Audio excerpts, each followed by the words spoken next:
meteorologist Tony Petrarca with your live Pinpoint Doppler 12 Futurecast. Well, round 2 of precipitation on the way, and while we will see some snow, it won't be as much as the 3 to 6 inches of snow we picked up today. More than likely, the sleet, the freezing rain, and then eventually plain rain will take over and will win out. Still doesn't mean that it won't be a tough go tomorrow as far as travel. So a little bit of everything. We've been kind of highlighting this storm complex as a variety pack that's on our headlines. A little bit of everything as far as precipitation. Part 2 for later tonight into Wednesday. Some snow at the start. An additional 1 to 3 inches on top of what we have already. And that's primarily confined, I would say, Providence points north. I don't see much in the southern suburbs of the South Shore as far as a lot of accumulating snow. It does change to freezing rain and then eventually all rain. And that has me concerned, at least for a little while, in portions of our northern suburbs. The cold air sitting right near the ground. Sometimes it's hard to scour out.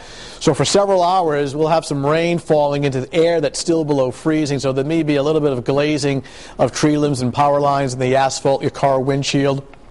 So be aware of that for a portion of tomorrow as the cold air hangs tough. Actually, Doppler radar showing bands of at least light snow and sleet starting to work back in. This is more or less the leading edge of a larger area of precipitation that's headed our way for overnight through tomorrow. So the lull that we have this evening pretty much will be coming to an end very shortly as snow and sleet returns during the overnight. It turns into an icy rain for the morning commute, even some localized street flooding possible. And then back to very light snow by tomorrow night as the storm pulls away, though nothing significant as far as accumulations. Even the rain will be a problem because we've been talking about the failures of roofs in some areas, especially flat structures that still have a lot of snow on them.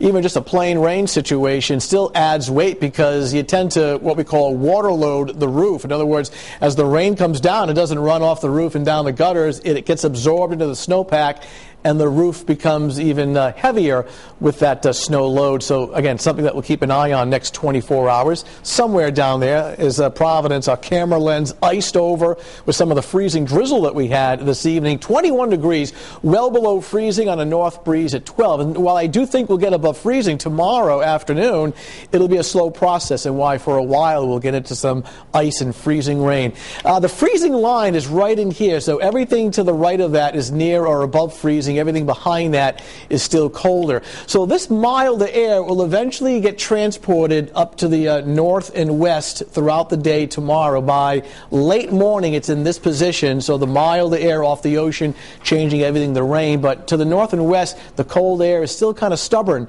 and with rain coming down, there'll still be some icing going on north and west of Providence. So be aware of that. It's sometimes even more dangerous to travel in than snow itself.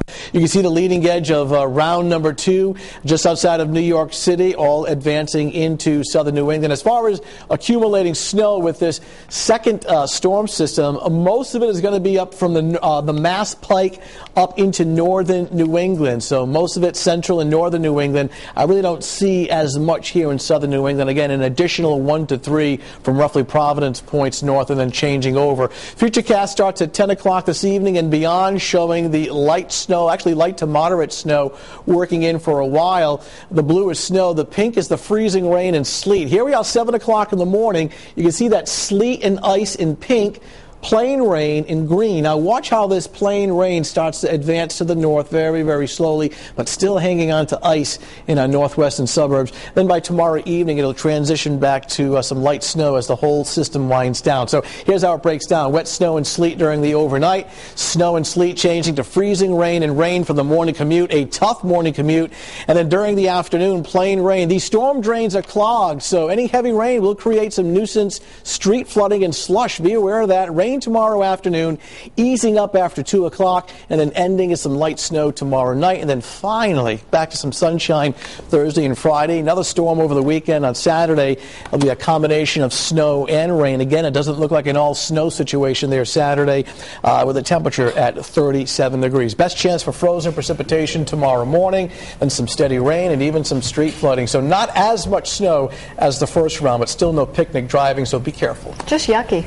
Yeah, I like that word, yeah. Really gross. Yeah. All right, thanks, Tony. Coming up next on Eyewitness News at 11, several teenagers are facing serious charges in connection with this brutal beating of one of their peers that was caught on camera. Zsa Zsa